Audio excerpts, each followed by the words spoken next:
acampamento. Solte sua voz, se conecta agora e que toda a sua intenção e o seu coração esteja presentes nesse momento.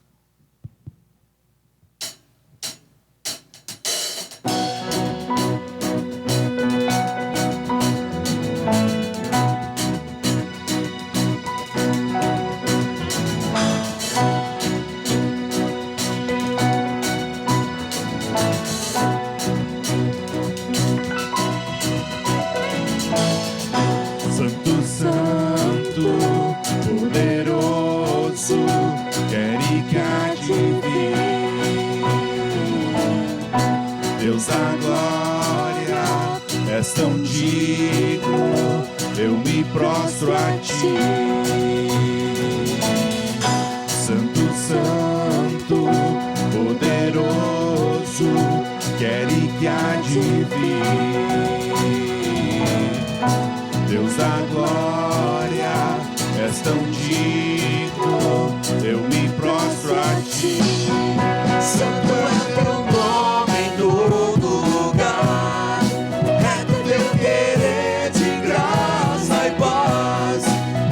Quem tens feito é justo e bom.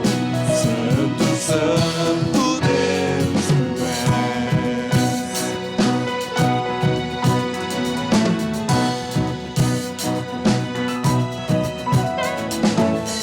Santo, santo, poderoso, quer e que há de vir. Deus da glória, és tão digno, eu me prostro a ti. Santo é teu nome em todo lugar. É do teu querer de graça e paz. Tudo que tens feito é justo e bom. Santo, santo Deus tu és. Santo é teu nome em todo lugar. É do teu querer de graça e paz. Tudo que tens feito é justo e bom. Santo, santo Deus tu és. Santo, santo Deus. A honra, a glória pertencem a ti. O poder e a bênção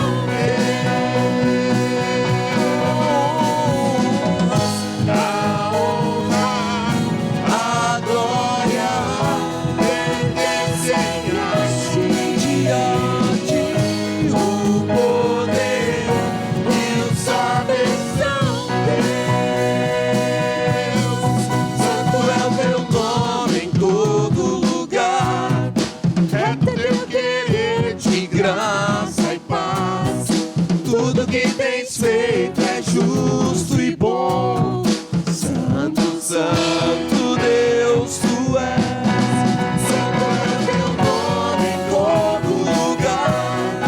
É teu querer de graça e paz. Tudo que tens feito é justo e bom. Santo, santo Deus tu és. Santo, santo Deus.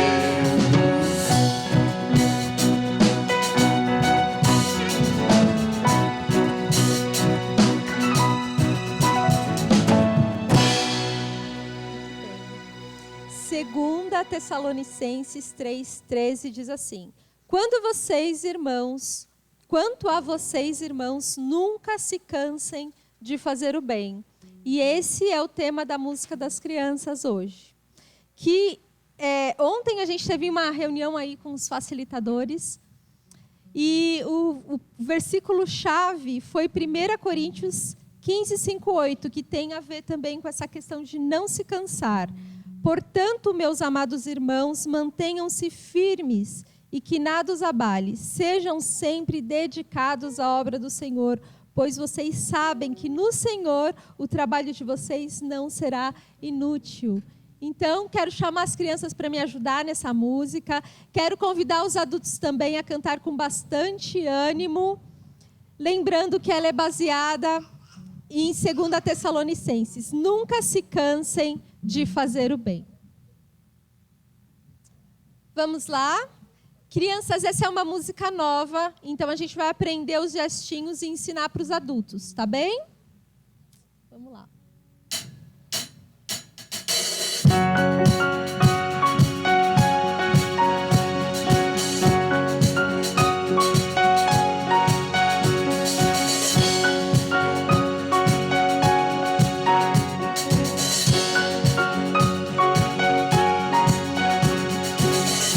Lá na Bíblia tem histórias, elas contam que Deus é bom. E assim como Deus é bom, nós devemos ser então. Então chame todo mundo pra aprender essa lição. É assim que deve ser a vida de todo que é cristão. 2 Tessalonicenses 3:13 nos diz: nunca se cansem de fazer o bem.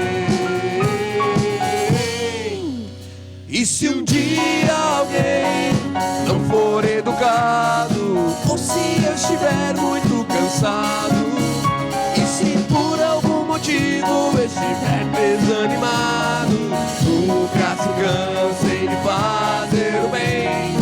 Nunca se cansem de fazer o bem. Nunca se cansem de fazer o bem.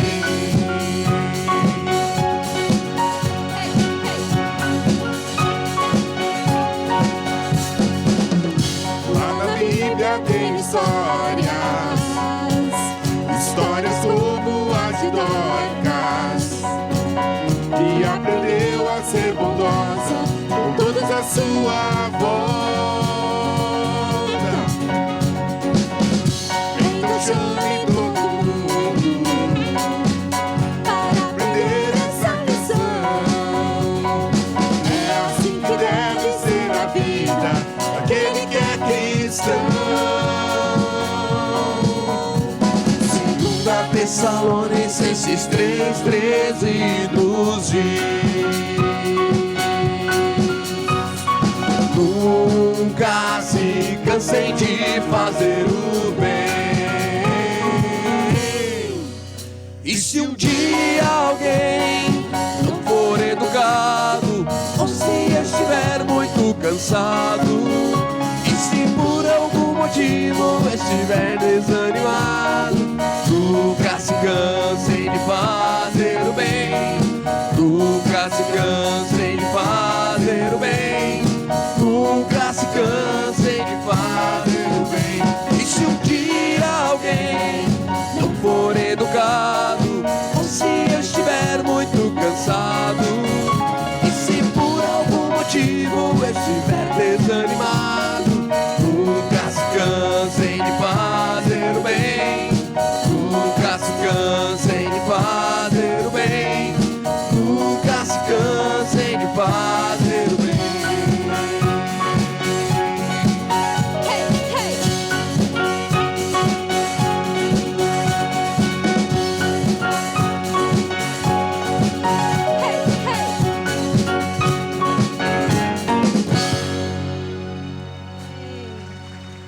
Isso aí.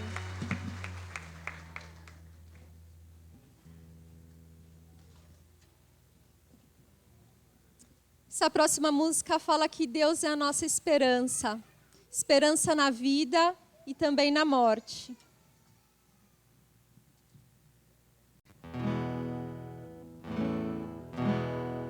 A esperança em vida e morte, Cristo é, em quem confia o nosso ser, a Deus somente pertencer. vencer. Quem nos sustenta com poder, quem foge ao seu pleno querer, e quem nos guarda até o final, é seu amor, Cristo eternal. Cante,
vive estás, que recompensa ao céu trará, eterna vida com Jesus. Ele irá nos encontrar, a morte então destruirá, e a alegria festejar eternamente.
Senhor, pelo teu amor, Pai. Obrigada por estar conosco nos momentos difíceis, Pai, nos momentos felizes. Obrigada, Senhor.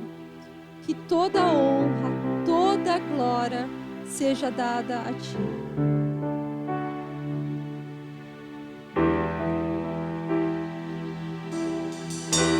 Porque dele, por ele, para ele são todas as coisas.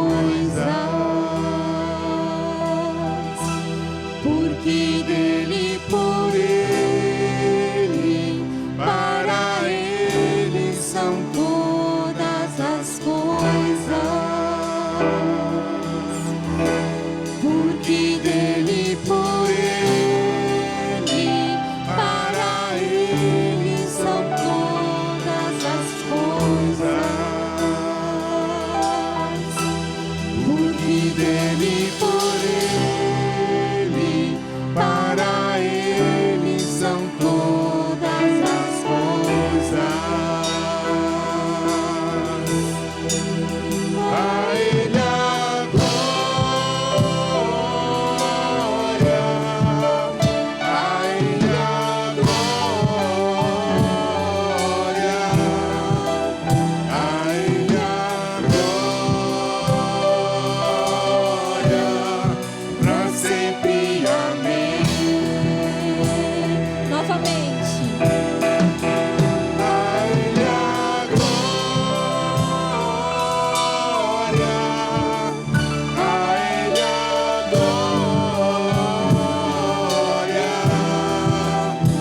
quão profundas riquezas o saber e o conhecer de Deus,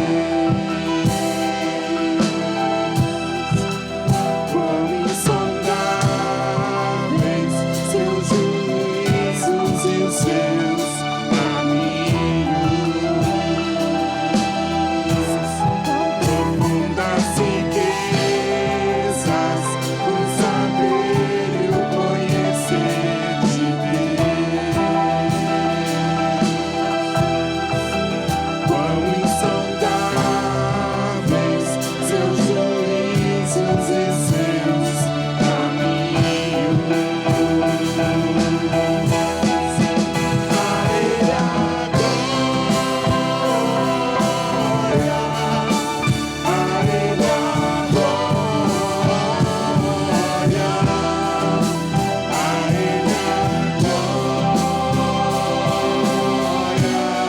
pra sempre.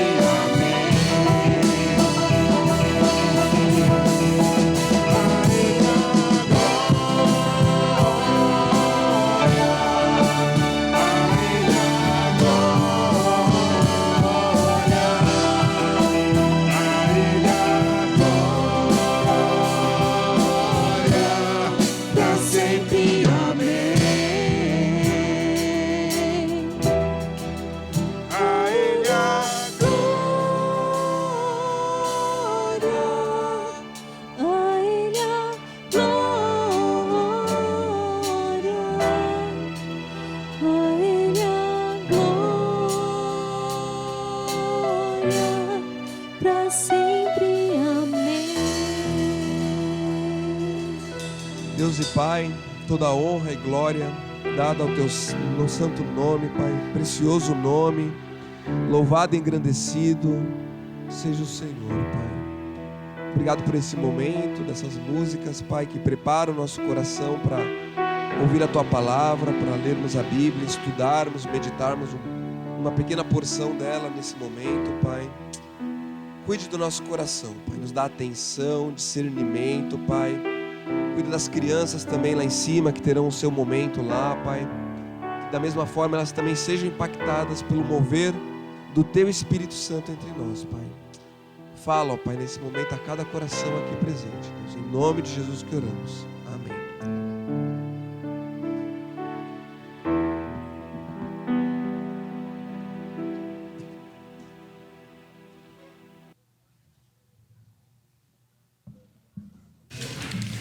Bom dia a todos.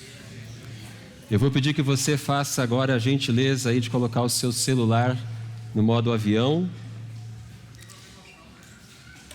E quero também convidá-la para abrir a sua Bíblia no Evangelho de João, capítulo 13. João, capítulo 13. Como vocês sabem, estamos estudando o Evangelho de João, semana após semana, fazendo uma série de mensagens expositivas. Na semana passada, o Francesco nos falou sobre João capítulo 12, a entrada triunfal de Jesus. E hoje nós vamos falar sobre o novo mandamento, João capítulo 13. Nós vamos inicialmente ler dos versículos 1 ao versículo 17 e depois do verso 31 ao verso 38. João capítulo 13, de 1 a 17. Diz assim a palavra de Deus. Um pouco antes da festa da Páscoa, sabendo Jesus que havia chegado o tempo em que deixaria este mundo e iria para o Pai, tendo amado os seus que estavam no mundo, amou-os até o fim. Estava sendo servido o jantar, e o diabo já havia induzido Judas Iscariotes, filho de Simão, a trair Jesus. Jesus sabia que o Pai havia colocado todas as coisas debaixo do seu poder e que viera de Deus e estava voltando para Deus. Assim levantou-se da mesa, tirou sua capa e colocou uma toalha em volta da cintura. Depois disso, derramou água numa bacia e começou a lavar os pés dos seus discípulos, enxugando-os com a toalha que estava em sua cintura. Chegou-se a Simão Pedro, que lhe disse: Senhor, vais lavar os meus pés? Respondeu Jesus: você não compreende agora o que estou lhe fazendo. Mais tarde, porém, entenderá. Disse Pedro: não, nunca lavarás os meus pés. Jesus respondeu: se eu não os lavar, você não terá parte comigo. Respondeu Simão Pedro: então, Senhor, não apenas os meus pés, mas também as minhas mãos e a minha cabeça. Respondeu Jesus: quem já se banhou, precisa apenas lavar os pés. Todo o seu corpo está limpo. Vocês estão limpos, mas nem todos. Pois ele sabia quem iria traí-lo, e por isso disse que nem todos estavam limpos. Quando terminou de lavar-lhes os pés, Jesus tornou a vestir sua capa e voltou ao seu lugar. Então lhes perguntou: vocês entendem o que lhes fiz? Vocês me chamam Mestre e Senhor, e com razão, pois eu o sou. Pois bem, se eu, sendo Senhor e Mestre de vocês, lavei-lhes os pés, vocês também devem lavar os pés uns dos outros. Eu lhes dei o exemplo para que vocês façam como lhes fiz. Digo-lhes verdadeiramente que nenhum escravo é maior do que o seu senhor, como também nenhum mensageiro é maior do que aquele que o enviou. Agora que vocês sabem estas coisas, felizes serão se as praticarem. E agora do versículo 31 em diante. Depois que Judas saiu, Jesus disse: agora o Filho do Homem é glorificado, e Deus é glorificado nele. Se Deus é glorificado nele, Deus também glorificará o Filho nele mesmo, e o glorificará em breve. Meus filhinhos, vou estar com vocês apenas mais um pouco. Vocês procurarão por mim, e como eu disse aos judeus, agora lhes digo: para onde eu vou, vocês não podem ir. Um novo mandamento lhes dou: amem-se uns aos outros, como eu os amei. Vocês devem amar-se uns aos outros. Com isso, todos saberão que vocês são meus discípulos, se vocês se amarem uns aos outros. Simão Pedro lhe perguntou: Senhor, para onde vais? Jesus respondeu: para onde vou, vocês não podem seguir-me agora, mas me seguirão mais tarde. Pedro perguntou: Senhor, por que não posso seguir-te agora? Darei a minha vida por ti. Então Jesus respondeu: você dará a vida por mim? Asseguro-lhe que, antes que o galo cante, você me negará 3 vezes. Ninguém em toda a Bíblia teve a sua vida, as suas fraquezas expostas de uma maneira tão clara e tão frequente como o apóstolo Pedro. Por exemplo, em Marcos e Mateus, Pedro diz a Jesus, chama Jesus à parte e diz a ele que Jesus não deveria ir para a cruz.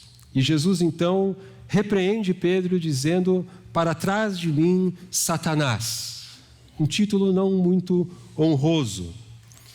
Numa outra ocasião, Pedro está no barco com os outros discípulos no meio de uma tempestade e Jesus vem caminhando sobre as águas na direção deles. E quando Pedro percebe que é Jesus, ele diz: mestre, me deixa ir até o Senhor. E Jesus diz: então venha, Pedro. E Pedro começa a caminhar sobre as águas, mas ele começa a ficar assustado com a força do vento e ele começa então a afundar. E Jesus então socorre Pedro e diz: por que você não confiou, homem de pequena fé? No livro de Atos, Deus quer que Pedro evangelize um centurião romano, Cornélio. E Pedro resiste a ir até Cornélio, a entrar na casa de Cornélio.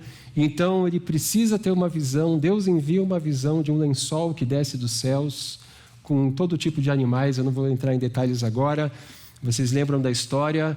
E depois de muito trabalhar no coração de Pedro, finalmente Pedro evangeliza Cornélio e sua família.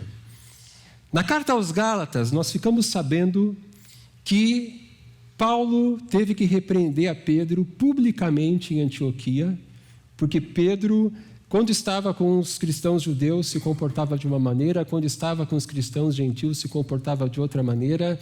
E Paulo repreende, então, Pedro e chama ele de hipócrita. Gálatas, capítulo 2. E o próprio Pedro nunca escondeu as suas fraquezas. O Evangelho de Marcos, os estudiosos dizem que Marcos se baseou nas lembranças de Pedro para poder escrever o seu evangelho. Então, o evangelho de Marcos nada mais é do que, de uma certa forma, o evangelho contado por Pedro através de Marcos. E no próprio evangelho de Marcos, essas fraquezas são expostas, ou seja, Pedro nunca escondeu os seus erros, Pedro nunca escondeu as suas mancadas. E aqui em João capítulo 13, nós vemos Pedro novamente em ação. E nós encontramos aqui dois traços do caráter de Pedro. Primeiro, nós temos Pedro, o resistente. Pedro não quer que Jesus lave os seus pés. Ele diz: Senhor, vais lavar os meus pés? E depois ele diz: não, nunca lavarás os meus pés. E Jesus está aqui num dos momentos mais significativos do seu ministério. Ele quer agir na vida de Pedro, mas Pedro resiste. E Pedro resiste porque, no fundo, ele acredita que ele sabe melhor o que fazer. Que Jesus não está fazendo aquilo que seria o ideal. Pedro tem uma opinião diferente da opinião de Jesus. Pedro, ele pensa que sabe mais que Jesus. Agora, quantas vezes eu e você resistimos à vontade de Deus?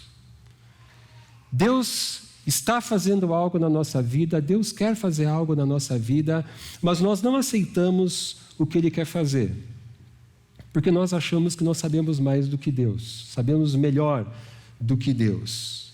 Deus permite situações na nossa vida para nos ensinar humildade, para nos ensinar submissão, para nos ensinar obediência. Deus permite situações na nossa vida para que nós possamos depender mais dEle, mas nós pensamos que Deus está errado.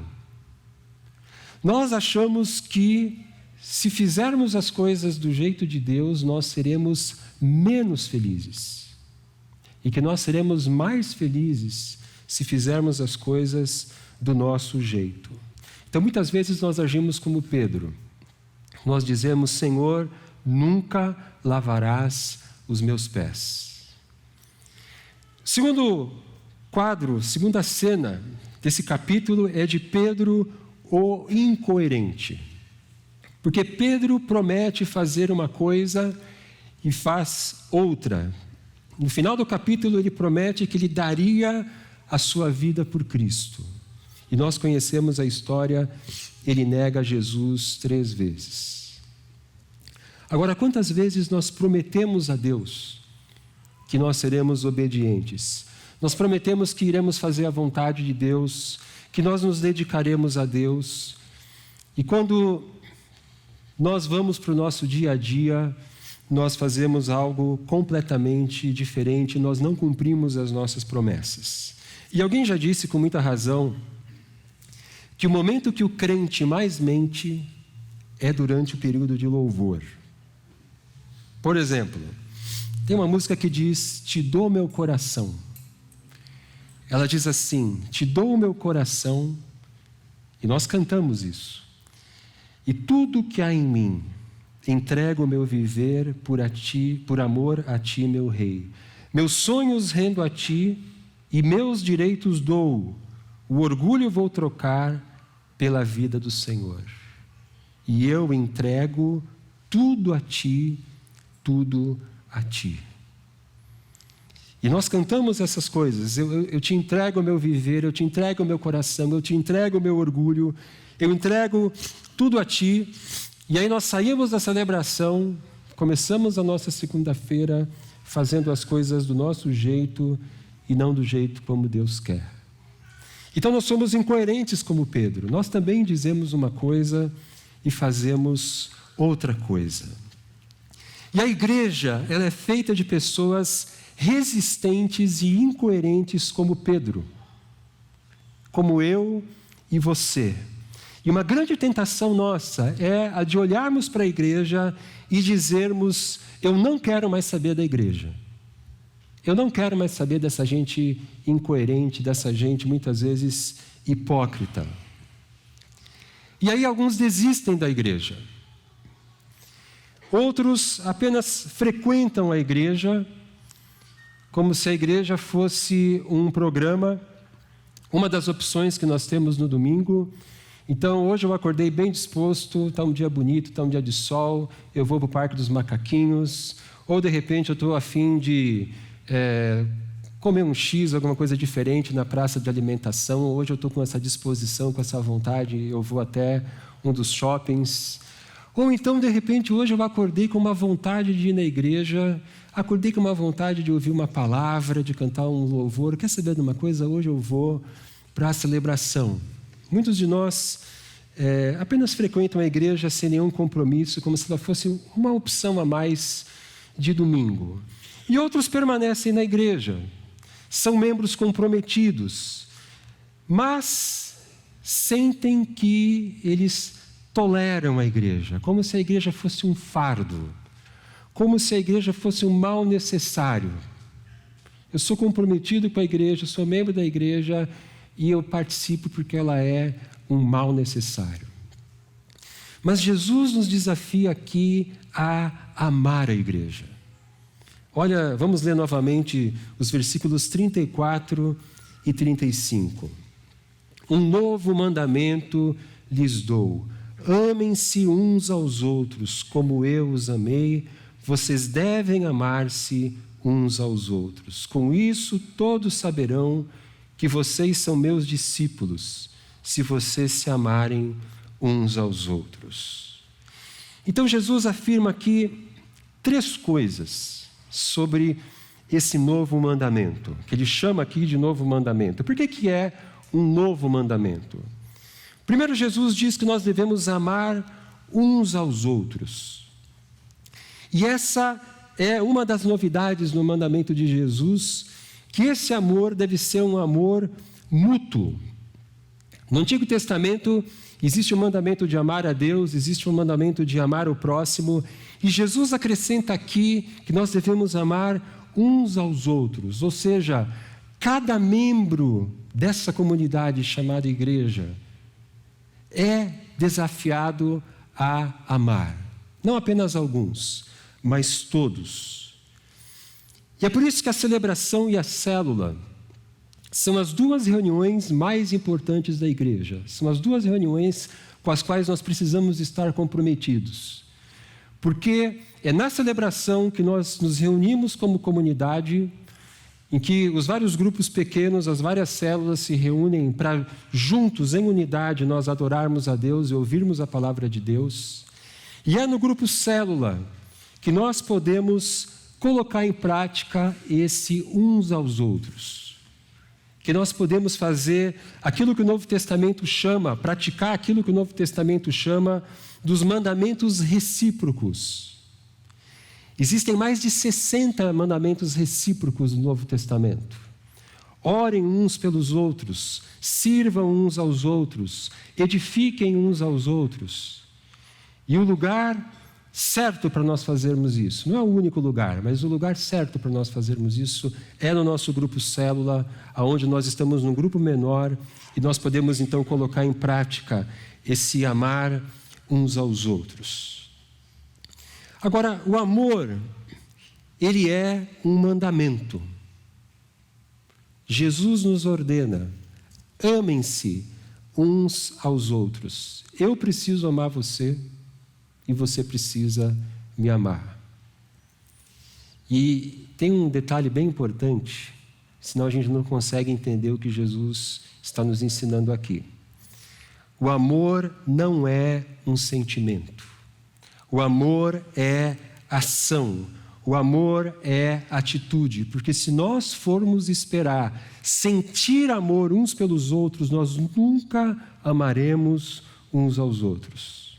E como nós vamos ver a seguir, o amor de Jesus por nós foi muito mais uma atitude, foi muito mais uma decisão, uma ação, do que um sentimento. Porque a natureza do amor é ação, não é emoção. Antes de tudo, o amor faz. Antes de tudo, o amor age. A segunda coisa que Jesus afirma é que nós devemos amar uns aos outros como Ele nos amou. E essa é uma outra novidade desse novo mandamento. O padrão que Jesus colocou para nós é o amor que Ele demonstrou por nós na cruz do Calvário. Como eu os amei, e Ele aqui tem em vista a cruz, e quando os discípulos se lembrassem disso, eles iriam se lembrar da cruz. Como eu os amei, vocês devem amar-se uns aos outros. E finalmente, Jesus afirma que esse tipo de amor será o sinal de que nós somos seus discípulos. Versículo 35. Com isso todos saberão que vocês são meus discípulos, se vocês se amarem uns aos outros. E aí eu pergunto para vocês, será possível amarmos uns aos outros dessa maneira? Humanamente falando, é impossível isso. Mas pela graça de Deus, nós podemos e devemos, precisamos crescer nesse amor. E esse é o desafio do novo mandamento. E essa visão de uma comunidade que cresce em amor, ela não é apenas uma visão de Jesus, uma visão que Jesus tem para nós, ela é uma visão que todo o Novo Testamento tem para nós. Por exemplo, para citar um texto que nós estudamos na semana passada no curso de Efésios, Efésios 4, 15 e 16. Antes, seguindo a verdade em amor, cresçamos em tudo naquele que é a cabeça, Cristo. Dele todo o corpo, ajustado e unido pelo auxílio de todas as juntas, cresce e edifica-se a si mesmo em amor, na medida em que cada parte realiza a sua função. Então nós devemos amar uns aos outros. Esse é o sinal do cristão, é esse o sinal pelo qual as pessoas irão reconhecer que nós somos discípulos de Jesus. E nós devemos nos amar como Cristo nos amou. E como foi que Cristo nos amou? De duas maneiras. Primeiro, Cristo nos amou de forma incondicional. João 13:1 diz assim: tendo amado os seus que estavam no mundo, amou-os até o fim. Essa expressão, amou-os até o fim, ela pode significar duas coisas: que Jesus os amou até a morte, que Cristo não desistiu deles, mas um outro sentido dessa frase é que Jesus os amou na medida máxima. Jesus amou seus discípulos na máxima proporção em que é possível amar. Eu particularmente interpreto que Jesus quis dizer aqui as duas coisas: que Ele amou até a sua morte, que Ele amou na máxima proporção. Cristo amou Pedro, mesmo sabendo que Pedro iria traí-lo. Traí-lo não, negá-lo. Cristo amou Judas, mesmo sabendo que Judas iria traí-lo. Cristo amou os demais discípulos, mesmo sabendo que os demais discípulos iriam abandoná-lo. Quando Cristo morreu na cruz, Ele morreu por Pedro, Ele morreu por Judas, Ele morreu por todos os discípulos. Assim como Ele morreu por todos os seres humanos, Ele morreu por todos aqueles que creem no Evangelho e por todos aqueles que não crerão no Evangelho. E por que isso? Porque o amor de Cristo é incondicional. Ele é um amor que não depende do amor do outro. Porque se Cristo dependesse do nosso amor, para nós o amarmos, Ele jamais teria morrido por nós. Nós todos estaríamos perdidos. E da mesma maneira, o nosso amor uns pelos outros precisa ser um amor incondicional. Mesmo que você não seja simpático comigo, eu quero tomar a iniciativa de cumprimentar você e eu quero ser agradável com você. Mesmo que você não esteja disposto a me ajudar caso eu precise, eu quero estar disposto a ajudar você se você um dia precisar de mim. Mesmo que você queira me prejudicar, eu não irei me vingar, eu não irei devolver na mesma moeda, eu não tentarei aproveitar uma próxima oportunidade para prejudicar você. Meu amor por você, e aí lembrando que o amor não é um sentimento, o amor é uma ação, uma atitude. O meu amor por você não depende do seu amor por mim. E é por isso que Jesus diz que nós devemos amar os nossos inimigos. É possível amar até o inimigo, é possível amar o irmão e é possível amar até o inimigo. Esse é um amor incondicional, esse é um amor sacrificial, segunda característica do amor de Cristo. Cristo ele vivia no céu, onde ele era adorado e servido pelos anjos, e ele então resolveu se esvaziar da sua glória, e ele assumiu a forma humana e se transformou num servo. E ele foi obediente até a morte e morte de cruz. E ele fez tudo isso para nos salvar. E logo mais nós iremos celebrar a ceia do Senhor, que é a lembrança desse momento em que Jesus realizou esse gesto máximo de serviço por nós, quando ele entregou a própria vida dele pelos nossos pecados. Então o que Jesus fez? Cristo ele abriu mão da sua posição, do seu conforto, da sua glória, dos seus direitos, e finalmente ele abriu mão da sua própria vida em nosso favor. E é muito interessante comparar João capítulo 13 com Filipenses capítulo 2, porque ao lavar os pés dos seus discípulos, Jesus ele reencenou a sua história.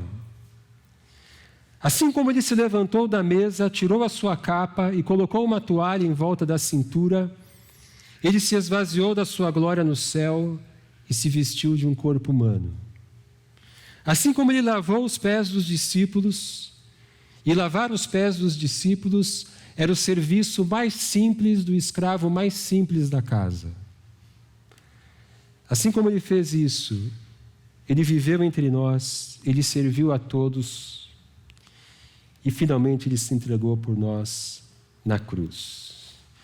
Então o que Jesus fez, e esse é um amor sacrificial, ele abriu mão da sua glória, ele abriu mão dos seus direitos, ele abriu mão do seu conforto para poder nos servir. E da mesma maneira nós devemos servir os nossos irmãos. Veja o que Jesus diz nos versículos 12 a 17. Quando terminou de lavar-lhes os pés, Jesus tornou a vestir sua capa e voltou ao seu lugar. Então lhes perguntou: vocês entendem o que lhes fiz? Vocês me chamam mestre e senhor, e com razão, pois eu o sou. Pois bem, se eu, sendo senhor e mestre de vocês, lavei-lhes os pés, vocês também devem lavar os pés uns dos outros. Eu lhes dei o exemplo para que vocês façam como lhes fiz. Digo-lhes verdadeiramente que nenhum escravo é maior do que o seu senhor, como também nenhum mensageiro é maior do que aquele que o enviou. Agora que vocês sabem destas coisas, felizes serão se as praticarem. Ninguém é tão importante que não possa servir na igreja. Não existe tarefa simples demais para quem quer servir como Cristo serviu. E o que você considera uma tarefa simples demais? Talvez seja isso que Cristo esteja te chamando para fazer. Nós precisamos ter um coração de servo. E o servo, ele não se importa de servir. Ele não se importa de fazer o que quer que seja. E nós precisamos ter um olhar de servo. Porque o servo, ele olha ao seu redor e ele se pergunta quais são as necessidades, o que precisa ser feito. Hoje, quando eu cheguei aqui, encontrei um casal ali na frente, e aí o homem do casal disse assim: eu vou pegar uma vassoura, porque tem muita folha espalhada aqui na frente. E ele varreu a calçada da aliança. Nós precisamos ter essa visão de servo. Na nossa célula, ou onde quer que nós estejamos, o que precisa ser feito? Será que tem uma pessoa que precisa de um ouvido? Será que tem uma pessoa que precisa da minha presença? Talvez não hoje aqui no dia da célula, mas talvez durante a semana eu possa fazer uma visita para essa pessoa. Ou qualquer outra coisa, ou qualquer outro ministério, qualquer outra necessidade. Como que eu posso ajudar as pessoas? O que eu posso fazer para contribuir? Cristo abriu mão da sua glória. E é por isso que a nossa motivação para servir jamais deve ser ou pode ser a nossa própria glória. Jamais devemos querer chamar atenção para nós. Nosso ministério jamais deve ser algo, um trampolim para nós mostrarmos para os outros: olha como eu sou bom nisso, olha como eu sou servo, olha como eu sou uma pessoa que faz isso ou que faz aquilo. Jamais use o seu ministério na igreja como um meio de autopromoção, porque o que nós fazemos é nos esvaziarmos da nossa própria glória para que apenas Deus receba a glória. Para terminar, a igreja é feita de pessoas resistentes à vontade de Deus. A igreja é feita de pessoas incoerentes, pessoas que prometem uma coisa e depois fazem outra. Pessoas como Pedro, pessoas como eu, pessoas como você. E uma grande tentação é de nós olharmos para a igreja e dizermos: não quero mais saber dessa gente hipócrita, dessa gente falha, dessa gente complicada. Mas o chamado de Cristo para nós não é o de desprezarmos a igreja, não é o de abandonarmos a igreja, mas é o chamado para amarmos uns aos outros como Ele nos amou. Ele nos amou de maneira incondicional, Ele nos amou de maneira sacrificial. Um novo mandamento lhes dou: amem-se uns aos outros. Como eu os amei, vocês devem amar-se uns aos outros. Com isso, todos saberão que vocês são meus discípulos, se vocês amarem uns aos outros. Amém? Vamos nos colocar em pé? Vamos terminar cantando esse último cântico. Que Deus nos abençoe.